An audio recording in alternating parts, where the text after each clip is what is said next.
All right, good evening and welcome. My name is Sevan Shadikian and I serve as the program manager for UCLA Operation Armenia.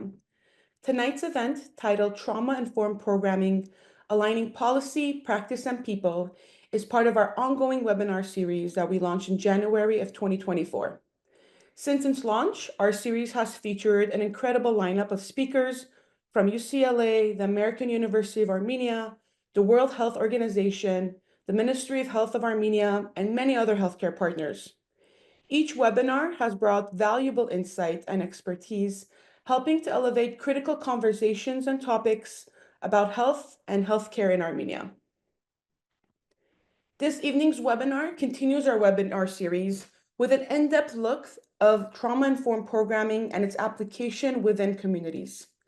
Our distinguished UCLA experts will explore key principles of trauma-informed approaches and highlight ongoing initiatives. In just a moment, we'll introduce our speakers and invite them to share their presentation. After their presentation, we'll transition into a discussion led by our distinguished UCLA Operation Armenia co-directors, Dr. Elena Dorian, Associate Dean of UCLA Fielding School of Public Health, as well as an Associate Professor in the Community Health Sciences Department, and Dr. Sean Shechardemian, Associate Professor of Pediatric Surgery at UCLA. Before we begin, I'd like to go over a few housekeeping items to help make sure we have a smooth and engaging experience for everyone who has joined us tonight. First, please note that this webinar is being recorded and the chat feature will be disabled for the general audience.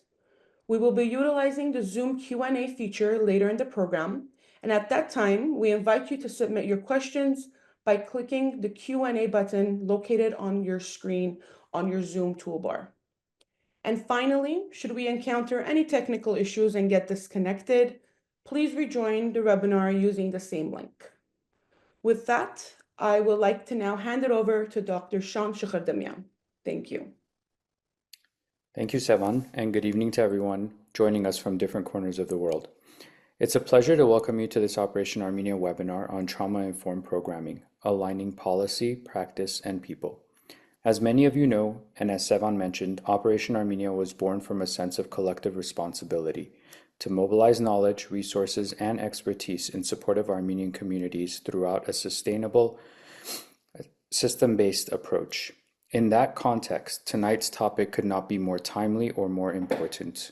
The Armenian people, both in the homeland and across the diaspora, have faced layers of trauma over generations. From conflict and displacement to loss, uncertainty, and the cumulative stress that comes with rebuilding again and again. Yet within that history is also a remarkable story of endurance, community, and care. Trauma-informed programming asks us to see both sides of that reality, to recognize the invisible wounds while also building systems that promote recovery, dignity, hope, and resilience.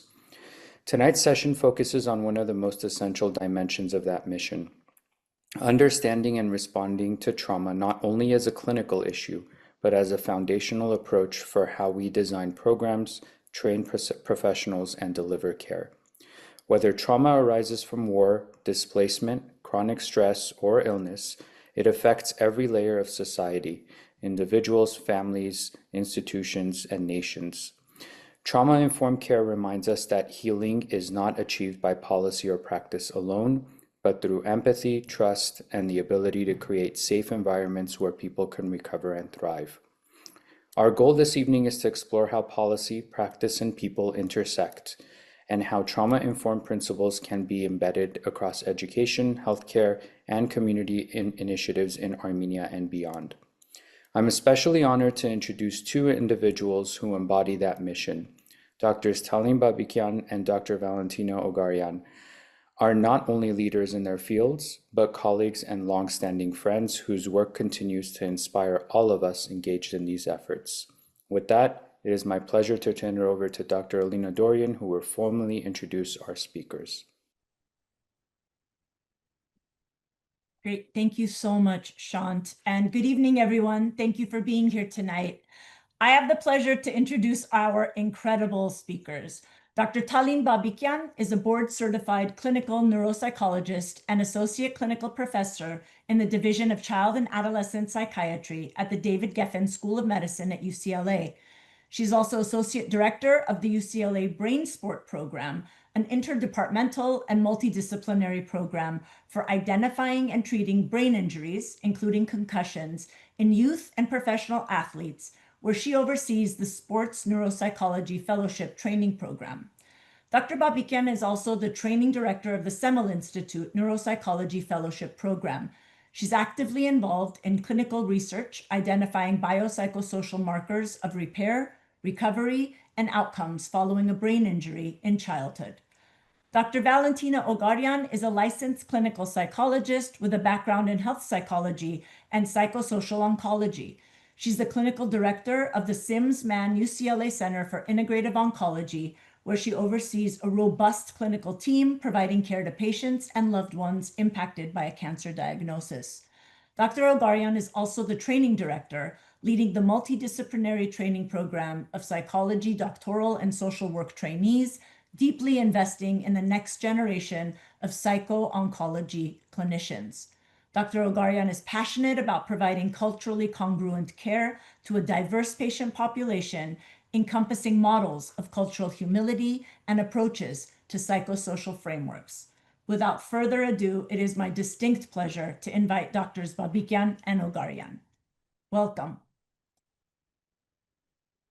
Thank you so much, Alina and Shant, for inviting us. It's our pleasure to speak to this audience about our experiences and some frameworks we've been talking about and thinking about as we think about trauma-informed programming. Interestingly, neither Valentina nor I specialize in trauma. In fact, I've always kept it in my graduate training at arm's length, thinking that as a neuropsychologist, if I focus on the brain, that somehow I'm going to be protected from dealing with trauma. And lo and behold, that's not how the brain and the nervous system work. And I imagine that Valentina has a similar story about her path to coming to trauma work and integrating that in her practice. So what we're going to do is we're going to do this in two parts. The first part, about 20 minutes or so, I'm going to introduce some constructs and concepts that are important in the discussion of trauma-informed programming. Some of them will be detours that get us to the meat of what we want to talk about, and others will be directly related. But that would be the first part, about 20 minutes or so, and then Valentina will shift and talk about more concrete examples of how some of these principles may look like in programming, in care, and in policy.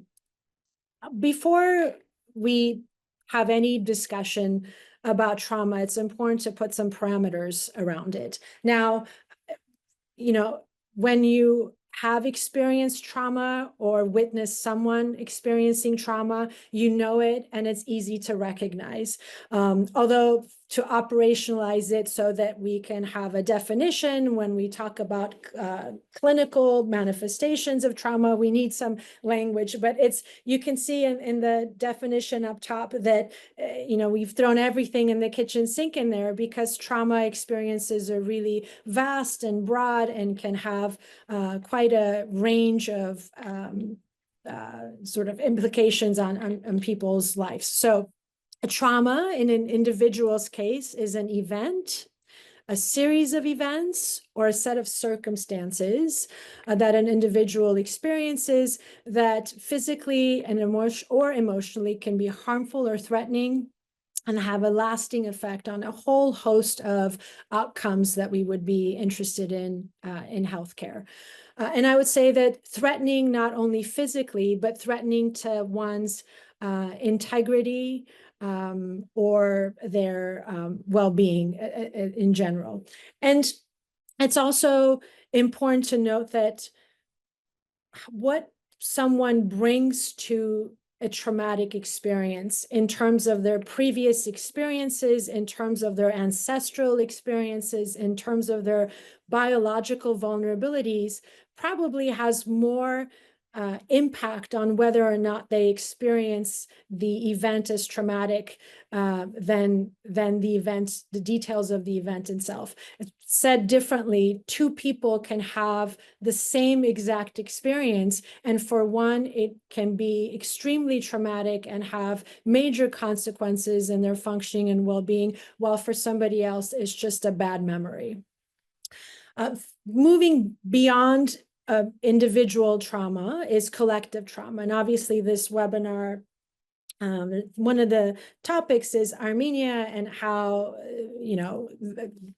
how these trauma-related concepts apply in the experience of the recent events in Armenia. And we don't have to go too far for all of us to remember that there have been a series of collective community-based traumas that are important. But, the fires in Los Angeles, any natural events, gunshots, other natural disasters. You can think of a whole host of things that can create a collective trauma. And collective trauma is when the fabric of the community is impacted by an experience, so that the members of the community no longer experience the community as intact or as a source of support or stability. Beyond that is a term called intergenerational trauma, which essentially applies to individuals who haven't necessarily had firsthand experience with a traumatic event, but suffer the consequences through parents, grandparents, or great-grandparents. So that generational experiences with trauma can translate biologically through epigenetics, physiologically, emotionally, physically, through caregivers and family members and community members who don't have the capacity to engage adaptively to the next generation. And so a cycle of repetitive experiences and consequences can be identified in, again, in situations where the person has not had a direct firsthand experience with a traumatic experience. What is the prevalence and impact? And I would say, as a human, it's almost impossible to not have traumatic or stressful experiences. Although if we quantify it and look at the literature globally, about 3/4 of the population has had at least one traumatic experience. And again, depends on how we define traumatic. Interestingly, domestic violence seems to be one of the most pervasive, if not the most prevalent of experiences, estimated in about 1 out of 3 women worldwide. One way that at least you in the audience or healthcare providers may have had access to sort of quantifying these experiences has been through the adverse childhood experiences studies that since the 80s and 90s have tracked pretty gruesome and severe childhood exposure to things like war and severe poverty and the death of a parent, and these gruesome, quite traumatic types of experiences. And if we defined ACEs using those original terms, about 3/4 of the population worldwide has had exposure to at least one. And if we look at individuals with serious psychiatric diagnoses, that prevalence is even higher. Now, there's been recognition that, it's not those 10 adverse childhood experiences that have lasting impact, that these experiences can be wider and more broader in nature to encompass things like discrimination and poverty, or the loss of a parent due to substance abuse or incarceration, et cetera. And as we expand the definition of adverse experiences, you can imagine that those percentages grow.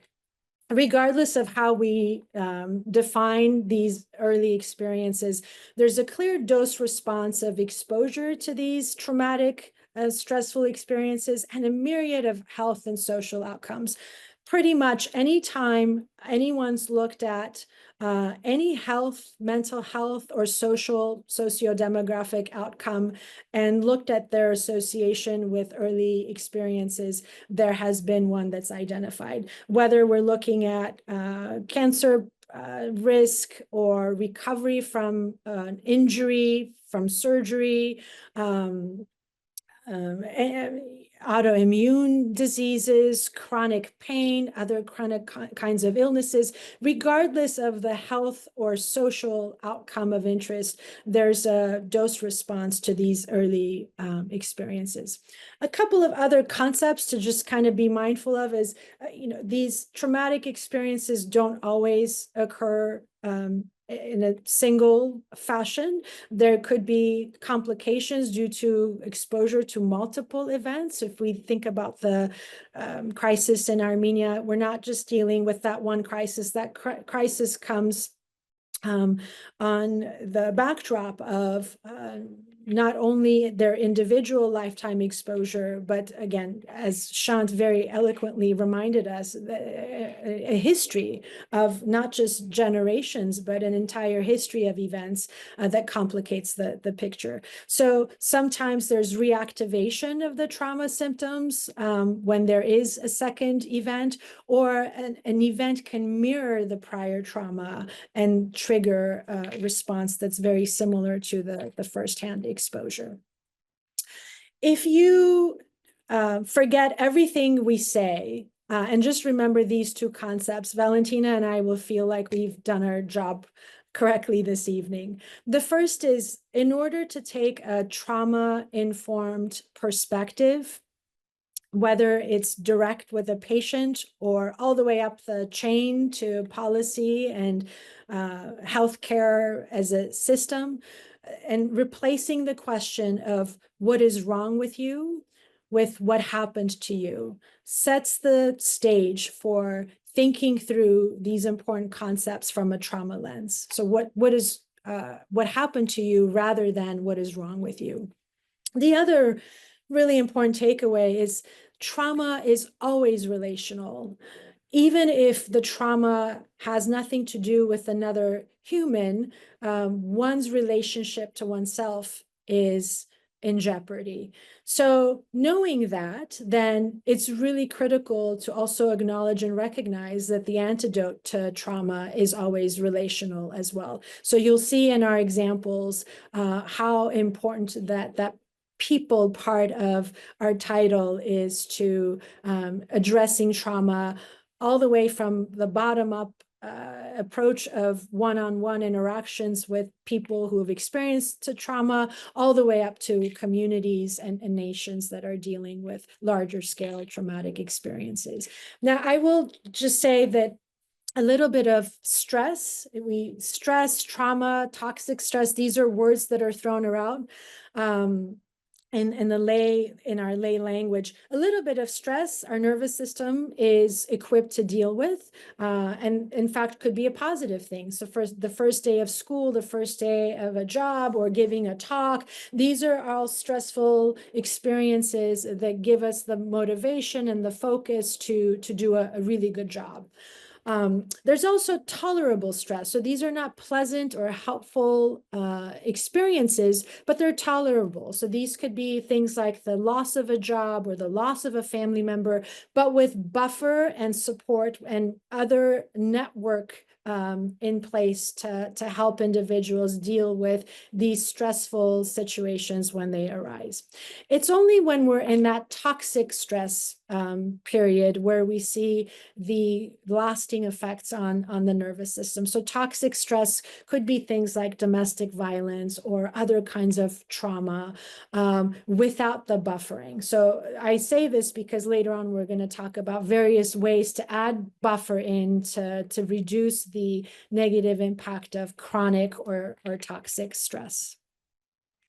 I'm going to pan out and zoom out a little bit and bring to your attention some common terms when we talk about, is a presentation of a patient or a group of people. We oftentimes use language that's dichotomous. Is this a physical issue or a mental issue? Is it neurological or psychological? Is it organic or functional? Is it nature, nurture, genetic or environmental? And while these categories are helpful in helping us organize our language and our thoughts and have some practical utility in terms of who's going to pay the bills for services. They're misleading to some degree because we're dealing with one nervous system. So whether we call something a physical symptom or a mental symptom may have more to do with the type of classes we took and the language we were trained to use than the biological signature, the biological reality of what may be happening. There's one nervous system. So if our thoughts, our experiences, our physiology, our cellular responses, our attributions, all of these things are tightly related, and understanding that will help us understand what may be happening to someone who's having a reaction to an experience. Even the term biological psychiatry, I think there is no biology without the environment, or our understanding of genetic contributions to how people react and how symptoms are manifested are absolutely linked to environmental triggers, as we see in epigenetic types of studies. So just some language and dogma to be mindful of.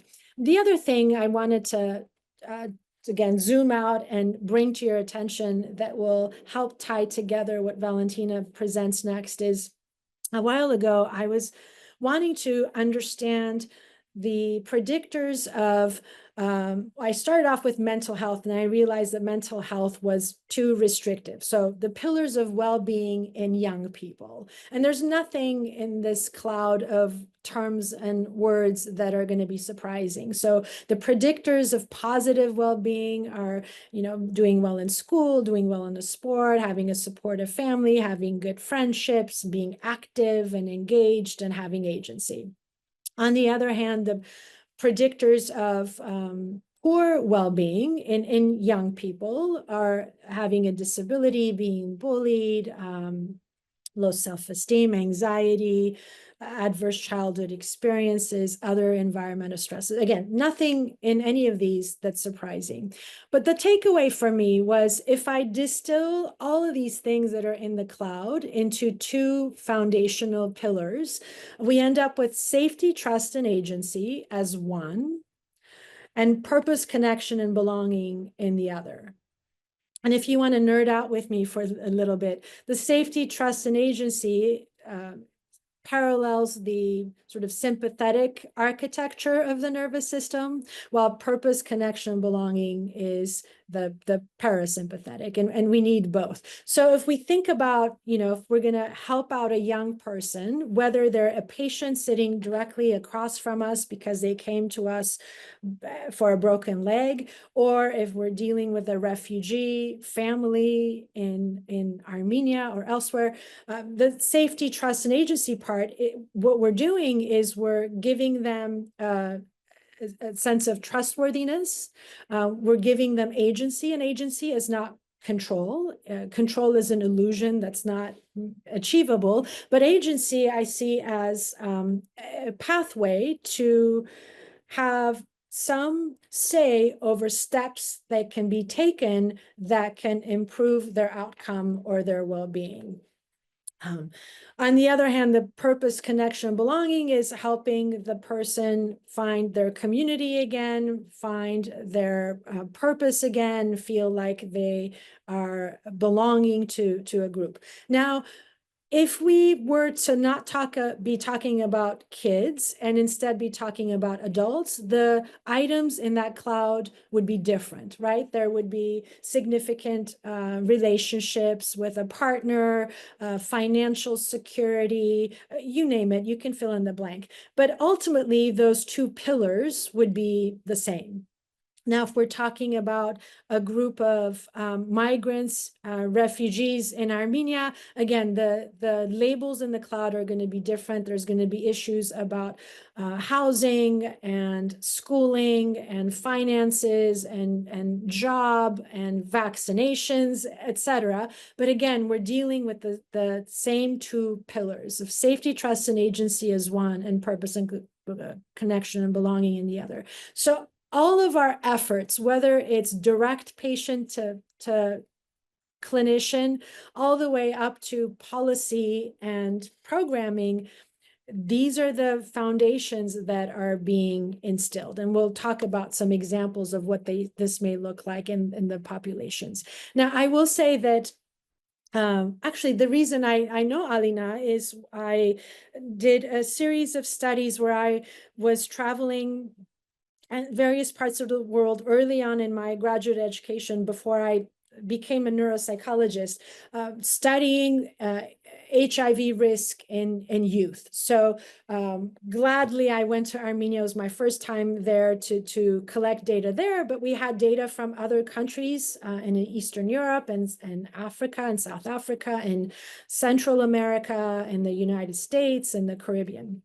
And our job was to find predictors of risky behavior in youth. And as you can imagine, across all of those socio-demographic cultural differences, the first age at sexual initiation varied, and drug abuse rates were variable. We couldn't come up with a model that would help us understand risk factors for youth, with one exception, and it's what I've circled here: connection with at least one adult. Kids who said they can identify at least one adult in their life who they feel cares about them were at lower risk. And this was true regardless of who that person was. Many times it was a biological parent, but many other times it was a priest or a teacher or a coach or a grandparent or an aunt or an uncle or a neighbor.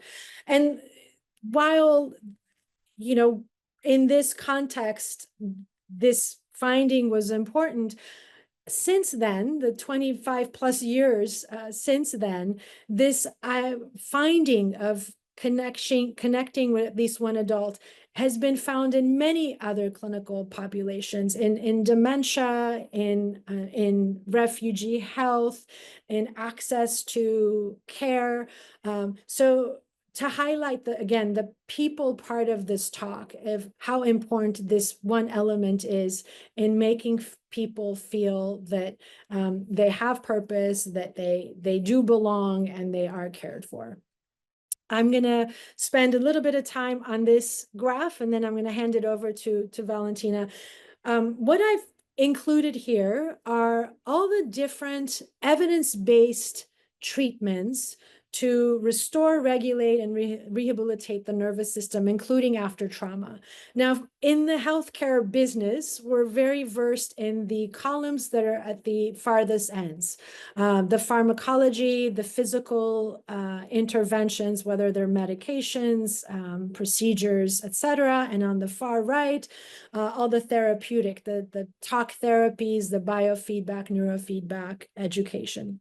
And while most of the funding to show evidence-based falls for these two columns, there's an entire spectrum of low-hanging fruit that aren't often tapped into and don't have the volumes of evidence-based literature, but are just as effective and arguably more accessible to a wider range of people in helping the nervous system regulate itself. And so these are in the categories of rhythm, whether it's music, dance, sport, sleep as circadian rhythm, I forgot to put in there, lifestyle kinds of things, diet, hydration, spending time outdoors, movement and somatic experiences, being able to move and stretch and walk, mindfulness methods, and I think very importantly in the context of what we're describing, engagement, whether it's creative pursuits in the arts, drama, cooking, and I'm going to highlight here service to others. Again, another very potent way to help people recover from trauma is to put them in positions where they can be of service, even minimally, to others. And we'll talk about some examples with that. Before I move on, I wanted to just make a quick note about children, and Shant is going to appreciate this. I mean, I'm a pediatric person as well, and I can talk about kids as often as someone gives me a platform to do so. In the trauma world, children are particularly vulnerable in terms of their nervous system. They're very vulnerable both structurally and functionally. And I also think that children are a reflection of the health of a family and of a society. And they fare worse when there's a lot of secrecy and there's lack of engagement, and can really suffer. On the other hand, they are catalysts for change. People, grown-ups, are wired to build a common purpose for their children. And it's really important when it comes to trauma-informed programming to be able to leverage this as much as possible. It helps not only the children, but also the adults in the community that are living with them. So with that, I will pass the baton to Valentina, and then we'll come back and tie some of these concepts together at the end. Thank you, Talin. I think now that we have hopefully a broader and more detailed understanding of the various components of trauma, let's talk about what that actually means in real life. If we go back to the slide, Talin, about the crisis in Artsakh and the historical context, and reference what Shant was talking about earlier in our introduction about the really turbulent nature of the Armenian community, whether it's in Armenia and Artsakh. If we put a trauma lens on what took place in Artsakh and in Armenia several years ago and what's still happening, the trauma was not only because of the forced sudden migration. The trauma was happening as an unfolding and as an evolving trauma, because new problems were arising as a result of the original problem of the forced migration, right? Some of these problems were instability with regard to housing, instability with regard to finances, insecurity on every domain in one's life, new obstacles as it relates to one's medical concerns or medical diagnoses. So a general sense of instability after the initial shock. Now, all of this is further complicated by numerous other factors. One is grief, the loss of actual family members, and we know the catastrophic numbers of the loss that took place in 2020, the loss of former life or what life meant, or the loss of future life and what life could have meant, the loss of historic land. What's important here is to also recognize that grief and trauma may seem very similar and interrelated, but they are not the same. When we think about grief, we're thinking about a response to loss. When we think about trauma, one way to think about it in terms of differentiating is a response to threat, a threat to life, a threat to safety, a threat to psychological well-being. And so one can cause the other, but it's important to also distinguish those as being two different elements. We have certainly PTSD, and it's really important when we have these platforms to talk about the very nuanced nature of trauma so that we don't use language like PTSD nonchalantly. And then all of this is further complicated and exacerbated by the generational trauma of victimhood, of a previous historical experience of ethnic cleansing. So if we think about another group of people that may not have had the same historical context of what the Armenian people experienced prior to the Artsakh War, they may not have had the magnitude of the traumatic impact as the Armenians did during the time of the Artsakh War. So knowing all of this, we were tasked with trying to understand how do we help support our Armenian community in Armenia and Artsakh, and how do we support the providers on the ground that were supporting the individuals that were impacted by trauma, recognizing that those providers on the ground were also experiencing the trauma of what was happening. In the next slide, we're going to talk about two pathways to discuss how do we approach communities that have been traumatized, that have been impacted by trauma.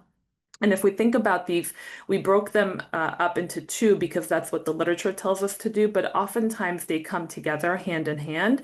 And the approaches we're going to talk about really incorporate both of these pathways. So one way to think about approaching a community or a group of people that have been traumatized is in a top-down approach, right? This is what we mean when we say institutional policies, educational policies, healthcare policies, NGOs. And this is also what we mean when we talk about public health messaging. Now, we have two extraordinary people on this call with us, Dr. Shekerdemian and Dr. Dorian, who spent a lot of energy in thinking about ways to really socialize and cultivate the public health messaging to Armenians that were impacted by the war and beyond. And they're doing that now with regard to preventative healthcare as well. When we think about bottom up, we're really talking about the most foundational level of individually connecting with people and each other in the community. What does that mean? It's the direct community contact with the social worker or the case manager. It's the direct contact with the teacher, with the coaches, with the bosses, one-on-one with your community members, the grocery store grocer that you're meeting with, anyone in your neighborhood, the hairdresser. We find that communities that have experienced significant trauma, like when we were talking about Armenia, but also, as Talin was mentioning, the catastrophic fires that took place earlier this year here in our backyard, the calamities of COVID-19, we're really thinking about the critical role of those bottom-up approaches so that we don't alienate any groups of people. Next.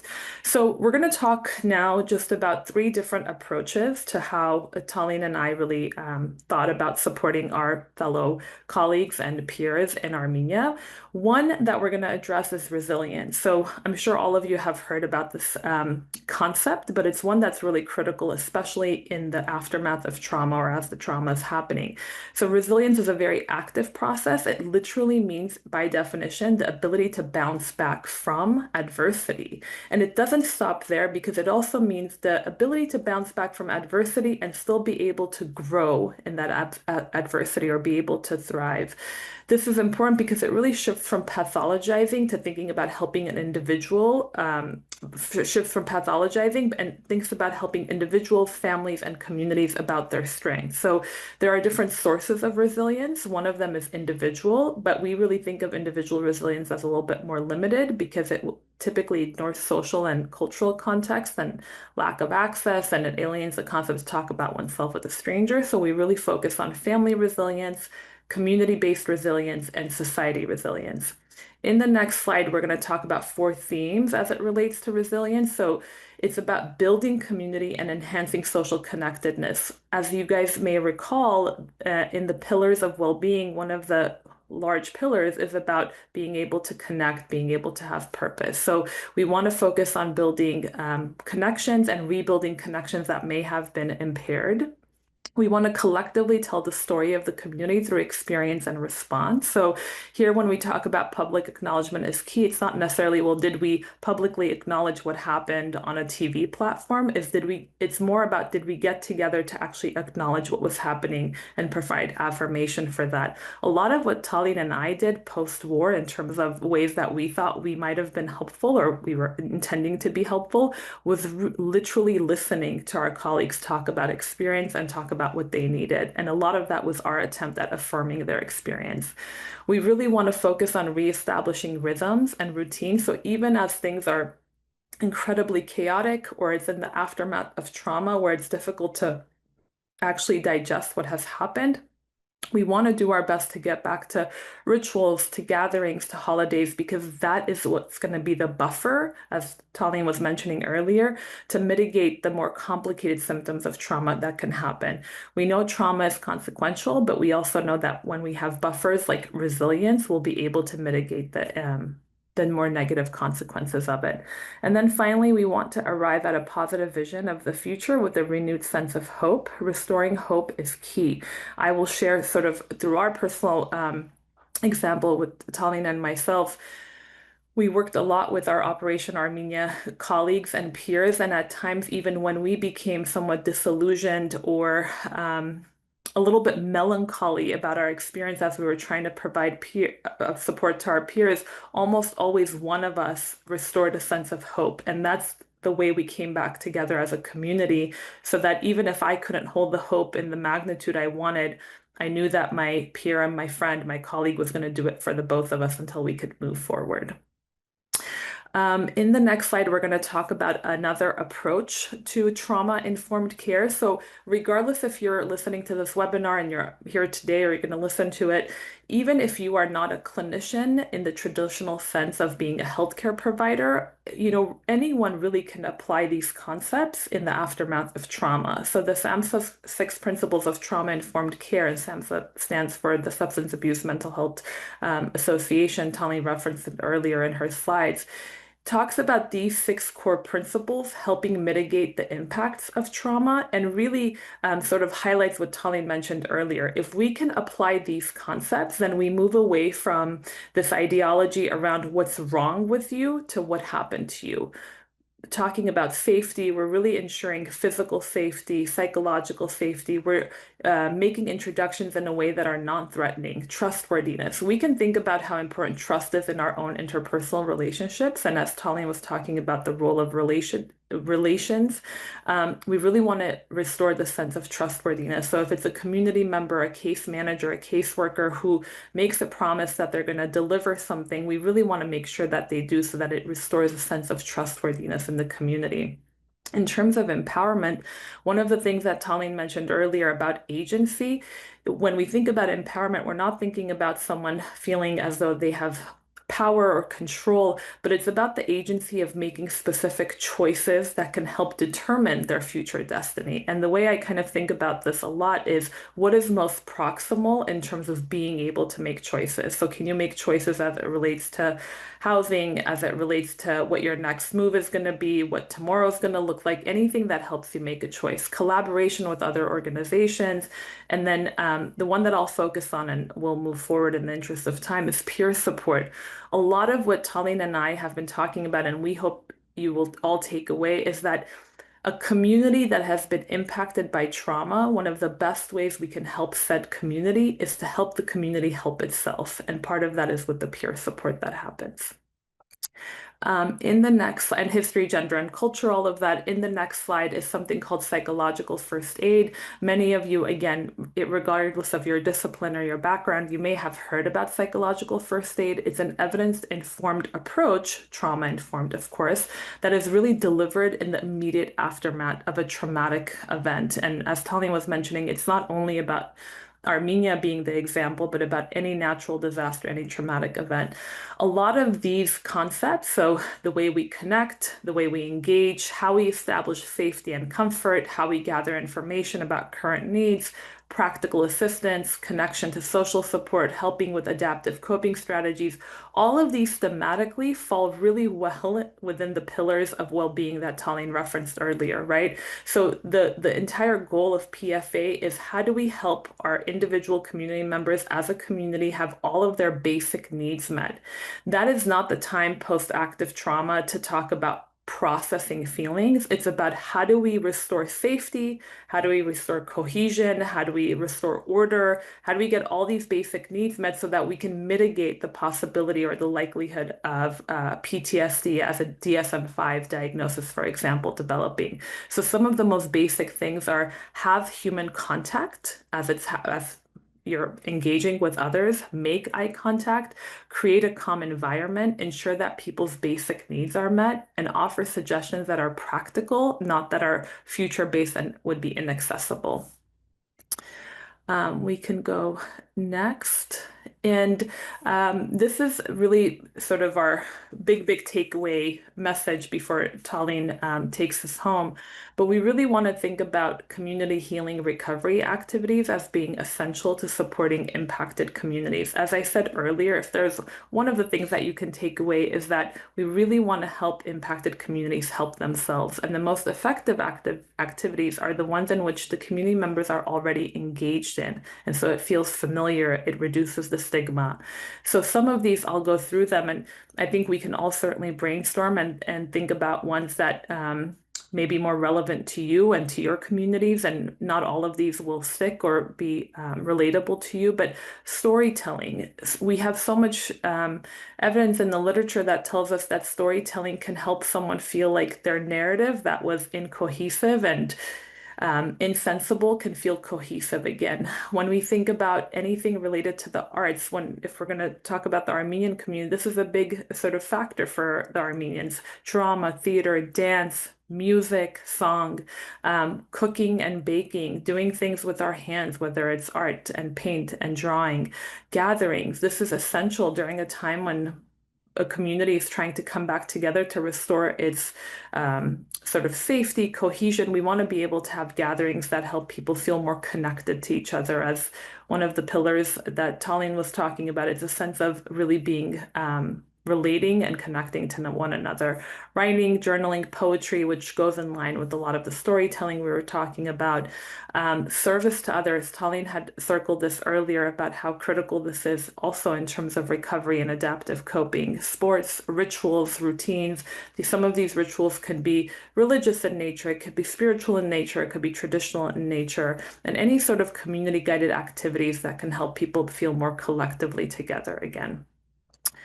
I think, Talin, I'm going to let you take it home with the last slide. Great. So just some summary points to remind us: trauma doesn't discriminate.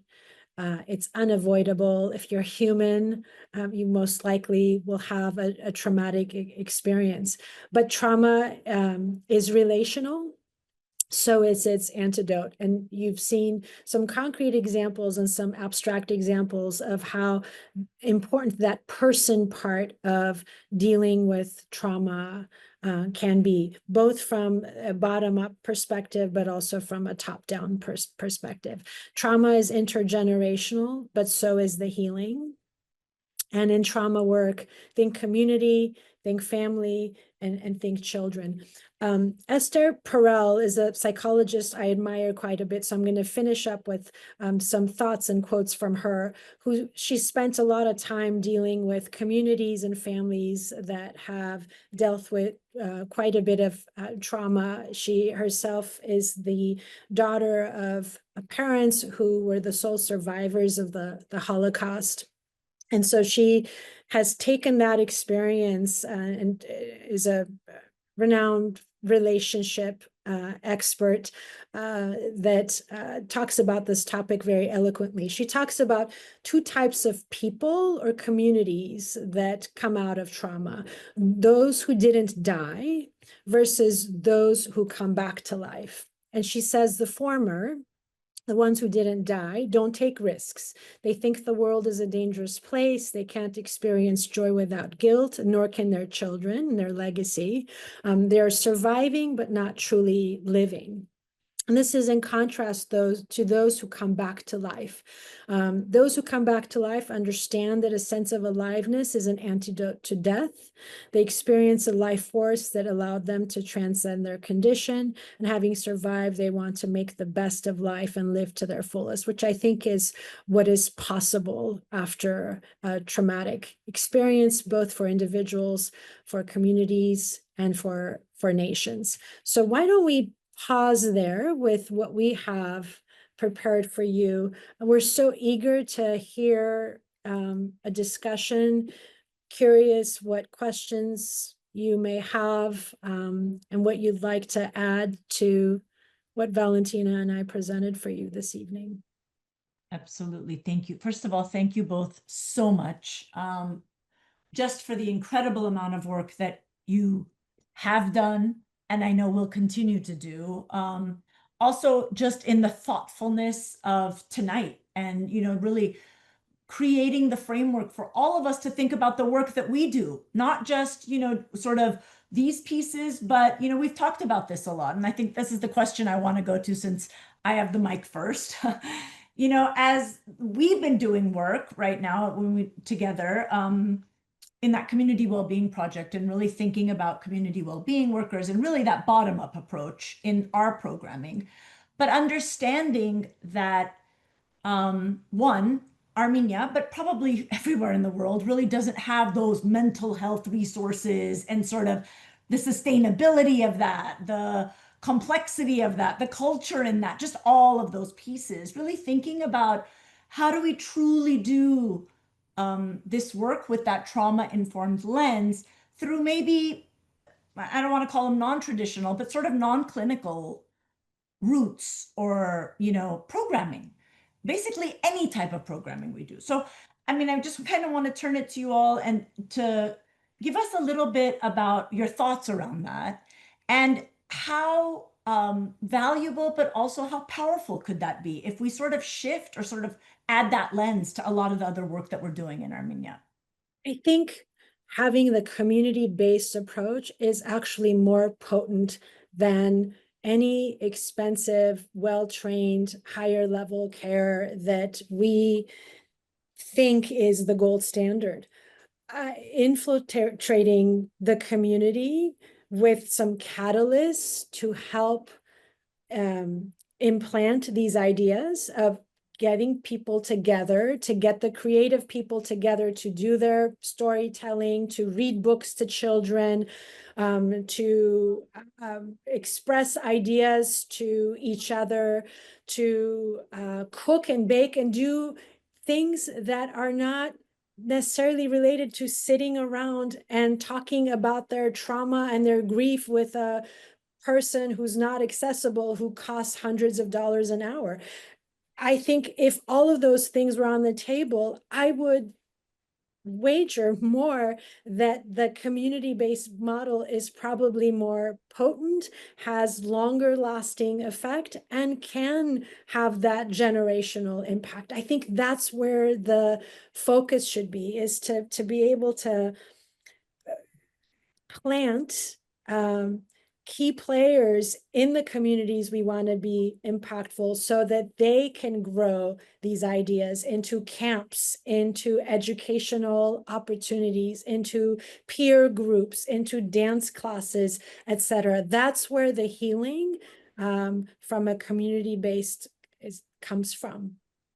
Yeah, and I think just adding to that, which I love, and again, I think coming back to what Valentina also said, because during this time, we have all been sort of helping each other as well and sort of processing all of this and understanding the best way to move forward. I mean, I work in disasters, so I've been doing, this work a lot. It's a little bit different when it's your own intergenerational traumas that you're also sort of dealing with as you're addressing all this. But I think one of the things I really want to talk about, though, is, a lot of times when we talk about training practitioners on trauma-informed care, I'm wondering if we can train, which is what you talked about, the coaches, just having them understand sort of that one thing that you said, the most important way of viewing each other, right? Where what happened versus, sort of all of that. And I don't know how we can do that, where we understand that we could take this out of that and really bring that to all of these levels, teachers, et cetera, and really empowering them to sort of have that shift and create sort of those spaces.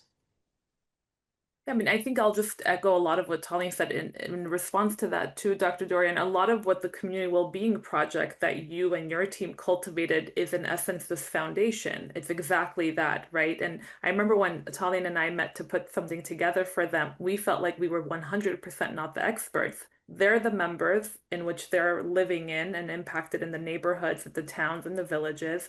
And so I think we took the role of, you can do this. Where are your strengths? Let's identify your strengths. Let's identify the strengths of you coming together as a community and how you're going to support one another, right? The SAMHSA principle of peer support being one of them, the empowerment of that you each have an agency and you have a collective agency. This is something that I think in a more informal sense, and I know I've talked about this with Shant 2 years ago.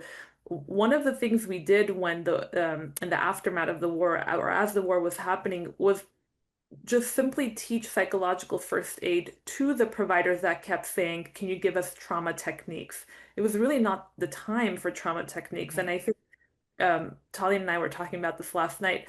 It's not about the best psychologists in the US or the best psychologists in Canada that are going to come and do this revolutionary training. It's about how do we make sure the clinicians, the members on the ground feel empowered to know that they're the catalyst for change for each other, for their community. We're going to support collaterally, but it's really about them helping one another. Absolutely. Shant, I think you had something you wanted to ask. I did. Actually, maybe before even a question, a comment, but before that, just a reminder to those attendees who also may have questions. We still do have a couple of minutes, so feel free to write them in the chat. But I also wanted to echo Alina's gratitude, Talin and Valentina. I have to confess, and I'm not saying it because it's only you guys, but as clinicians more recently and as a pediatric surgeon that does a lot of trauma care, we've now heard about trauma-informed care a lot. So we've had a lot of lectures on it as clinicians, and I have to confess that it has been, and it still to a certain degree is a little bit of a black box. Your talk has probably been the easiest to follow, and the slides were so logical and so natural that this is the best understanding that I think I've come to with regards to this concept of trauma-informed care. But I still do think that for those of us who are not formally trained in the field, it is a process and it doesn't come that naturally to us, and it's not in our training or in our day-to-day practice, at least to start off with. And so I hope my question, will not be too much of a redundancy to what Alina was asking, but if you were to think from the lens or perspective of a clinician, or in our diasporan reality, those who are vested in and are doing various projects and initiatives in Armenia, whether it's a dental clinic in a rural region or perhaps a medical mission, or perhaps a more organized program that has interplay with children in rural areas of Armenia. Are there any resources or toolkits or sort of the bare minimum pearls of knowledge that after, let's say, I as a surgeon design my program to improve, let's say, surgical care in northern Armenia, that I should then take a step back and say, here are some components that I can look into and incorporate into any program, including mine as a dentist or a nurse or a neurologist, so that it takes into account this concept of trauma-informed care. Maybe there's not that magic toolbox, but if there's any pearls of wisdom from that perspective, or for those of us who don't have the background that you can provide to us, that would be very helpful, I think. I'm not aware of a toolkit, but I think that's a good thing because it takes away the needing the expert and needing the materials and needing the brochures. I think the way we help the nervous system regulate itself is through engaging in the activities the nervous system is designed to engage in. So if you're dealing with kids and you want to help them deal with trauma, whether it's a medical trauma or a family trauma or a migration trauma, is to lifestyle, regulate their life, consistency in schooling, opportunities after school, exercise, highlighting the importance of sleep, allowing those kids to have opportunities to do the things that come naturally, easily to them. If they're artists, having the opportunity to do that. If they're athletic, to have sporting and scouting opportunities, to empower the families to be able to provide. I mean, these are in some ways really challenging for medical professionals because you can't do all of these things. But implementing community stakeholders, planting community stakeholders, and acknowledging the importance of these things is a critical step to then making sure that these things happen. And it's revisiting these concepts in the context that you work in, brainstorming with the people on the ground about how some of these abstract concepts translate to the specific community you're working with, and it's going to vary. But I can't stress how important the community involvement is in helping the community recover, and the family involvement is in helping the individual recover. And I think taking away the burden that medical professionals like you have on their shoulder, that that you're going to be able to perform a surgery, and then on top of that you single-handedly have to be responsible for the well-being of that individual child that you've provided service to, is not a realistic burden to put on yourself. I think the responsibility, the contribution that individuals like you can have is to, again, foster the possibility and plant the ideas, acknowledge the importance, communicate and revisit with the people on the ground, the other clinicians in these clinics, revisit these ideas. That's how you can make small increments of change. But again, the key isn't a grand gesture or an expensive intervention. It's those micro interactions and the micro relations that have a downstream effect and can impact entire families or entire peer groups, that I think folks like you can have an impact in putting in place. Thank you. I appreciate not having to do it all ourselves, but more so appreciate you guys being part of our community and the amazing resources that you have been for us, our projects, Operation Armenia. Alina, back to you. I mean, I wish we had more time. Unfortunately, we're running out of time. And I think, this, again, hearing both of you reminds us of sort of what you just said. It's every little bit matters, right? All of those drops matter. It's consistency. I remember the first time when I was at a refugee camp having to do the work, and I remember one of my mentors saying to me, it's rebuilding normalcy for them so that they can utilize their community networks, their social networks, their coping mechanisms, everything, and that identity, their belonging, just like you mentioned. So we all want silver bullets in everything we do, right? I think it's just, it takes time, but I think it also needs to be intentional, right? Just like you said, this needs to be intentional. It's not just, it happens on its own. So with that, I am so super grateful for having you here. I'm very grateful for everybody who joined today's webinar. A super heartfelt thank you to both of you, your expertise, passion, innovation. It's always incredible, inspiring, and we're just grateful for your time and energy in also holding our hands as we all do this work. For both of you as colleagues, we are so very grateful. And again, I just want to thank everybody who joined today. We look forward to staying connected, continuing these important conversations in future sessions. We will have additional webinars coming. Look for more OA emails coming your way, and have a very, very nice evening. I don't know, Shant, if there's anything else you want to add, but we're super grateful to everyone and have a very great evening. Thank you all. Thank you all. Have a good night.